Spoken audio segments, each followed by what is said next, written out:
हे बघा, हे गव्हाच्या पिठाचे उकडीचे मोदक. खातानाही हा मोदक छानच लागतो बरं का. हा मोदक रसरशीत तर आहेच, पण खाताना यातल्या गुळाचं पाणी बाहेरही येत नाही आणि यातलं सारण एकदम फडफडीतही नाही आहे. अगदी योग्य अशा प्रमाणात गव्हाच्या पिठाचे उकडीचे मोदक खाताना एकदम छानच लागतात.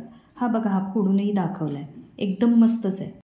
यासाठी इथं 2 वाट्या ओल्या नारळाचा किस घेतलेला आहे. 2 वाट्यांसाठी 1 वाटी गूळ घेतला आहे. हे प्रमाण अगदी योग्य आहे. गॅसवर कढई ठेवायची, त्यात 2 चमचे तूप टाकायचं आणि अर्धा चमचा त्याच्यात खसखस घालायची. ती चांगली परतली की खोवलेलं खोबरं त्यात टाकायचं. ते चांगलं परतून घ्यायचं. नंतर त्यात गूळ घालायचा.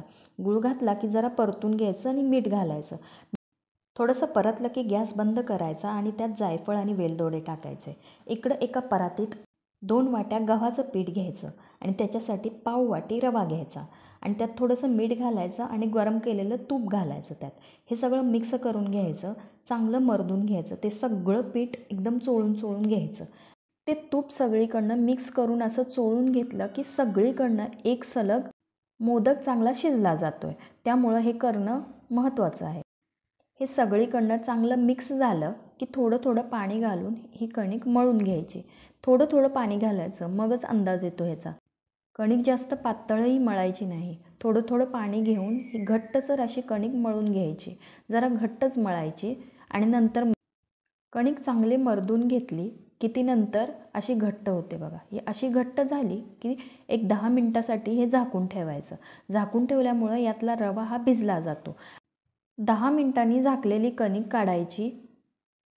त्याला थोडं तेल लावून आणखीन एकदा थोडीशी मळून घ्यायची.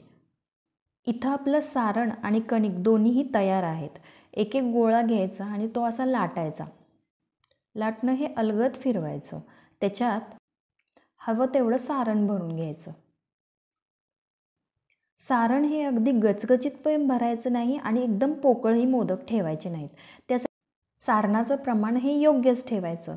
आता त्या पारीवर सारण घातल्यानंतर पारी अशी अलगद वर उचलून घ्यायची हातावर आणि एक एक करून कळ्या पाडत घ्यायच्या. ह्या 3 बोटांनीच कळ्या पाडायच्या.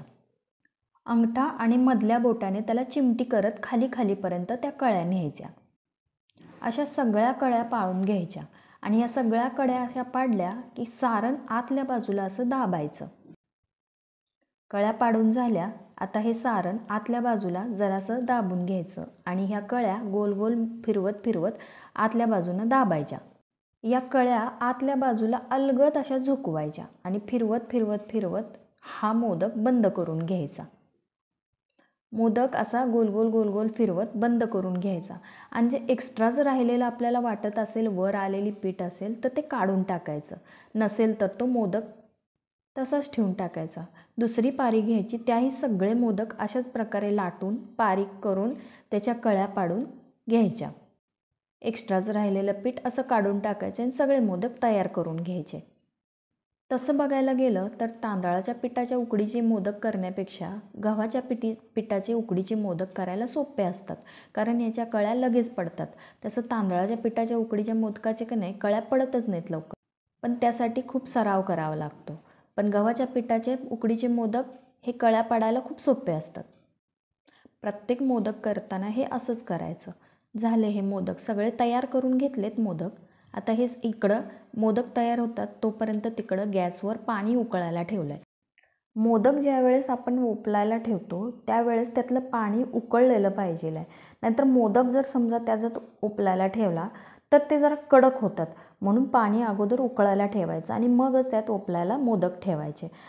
घरी गणपती बसले की प्रत्येक घरात मोदक हे करतातच करतात. मग ते उकडीचे असो, तांदळाच्या पिठाचे उकडीचे असो, गव्हाच्या पिठाचे उकडीचे असो किंवा तळणीचे मोदक असो, मोदक हे हमखास प्रत्येक घरात करतातच. मोदकाचं सारण करायची पद्धतही प्रत्येक ठिकाणी वेगवेगळी असते. पण मोदक हे प्रत्येक ठिकाणी केलेच जातात. जिथे गणपती बाप्पा बसतात तिथे मोदक हे असतातच. आता आपणही इथे सगळे मोदक असे तयार करून घेतलेत. या कळ्या अशा पाडायच्या बघा. या 3 बोटांचाच उपयोग करून कळ्या मस्तच पडल्या जातात. हे खालीपर्यंत अशा कळ्या नेत जायच्या आणि जर पीठ हाताला चिटकत असेल तर थोडंसं गव्हाचं पीठ हाताला घ्यायचं आणि बघा अशा कळ्या सगळ्या पाडून घ्यायच्या. कळ्या अशा पाडल्या की त्या आतल्या बाजूला झुकवून घ्यायच्या. असं जरासं बोटाने केलं की की ते आतल्या बाजूला जातात आणि नंतर मग तो मोदक असा गोल गोल गोल गोल करत आतल्या बाजूला मिटवून घ्यायचा. आता हे सगळे मोदक तयार करून तर झालेत. आता हे उचलायचे आणि बाकीचे मोदक मग परत करूया. मोदक वापलाला ही अशा प्रकारची चाळण घ्यायची आणि त्याला थोडंसं खाली तूप लावून घ्यायचं, म्हणजे मोदक अजिबात चिटकत नाहीत. सगळीकडनं व्यवस्थित तूप लावून घ्यायचं आणि ती चाळण पातेल्यावर ठेवायची. जे उकळलेलं पातेलं आपण उकळायसाठी ठेवलेलं त्याच्यावर ही चाळण ठेवायची. सगळीकडनं व्यवस्थित तूप लावून झालं आहे. आता त्याच्यावर एक एक करत मोदक सगळे ठेवायचे. हे मोदक ठेवताना त्यात प्रत्येक मोदकात थोडंफार अंतर राहिलं पाहिजे, नाहीतर हे मोदक एकामेकाला चिटकतात. असे सगळे मोदक ठेवून द्यायचे त्याच्यात आणि ते व्यवस्थित अंतर ठेवून दिले की नंतर त्याच्यावरती झाकण ठेवायचं. हे झाकण ठेवून 10 ते 15 मिनटं हे मोदक वाफलायला ठेवायचे. आता हे राहिलेले बाकीचे मोदक हे सगळे करून घ्यायचे आणि इथं हे मोदक तयार होईपर्यंत वर ते 10-15 मिनटासाठी मोदक वाफलायला ठेवलेले ते त्याचं काम होतं आहे. जास्त पण मोदक वाफलायला ठेवायचे नाहीत, कारण ते जर जास्त वेळ उकळायला ठेवले तर ते मोदक जरासे रबरासारखे होतात आणि नंतर ते खाताना व्यवस्थित लागत नाहीत.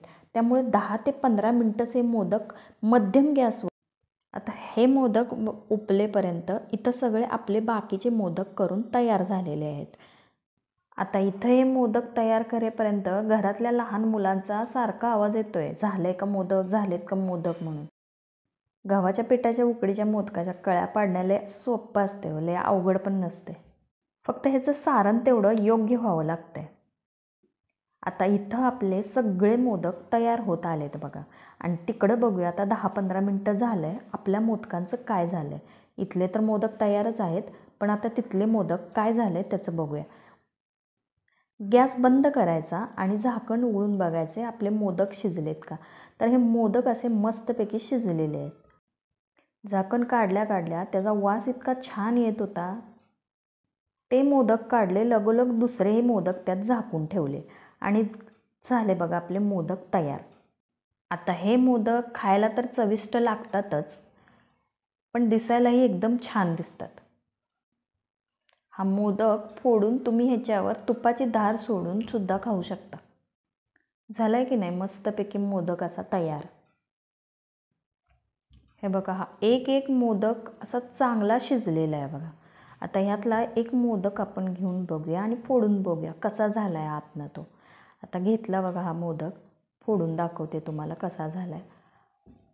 आतपर्यंत हा मोदक एकदम शिजलेला आहे. सारण योग्य प्रमाणात ह्यात आहे आणि हे खातानाही एकदम छान लागतात. त्यातनं गुळाचं पाणीही अजिबात बाहेर येत नाही. त्यामुळे हे मोदक खाताना एकदम चविष्टच लागतात.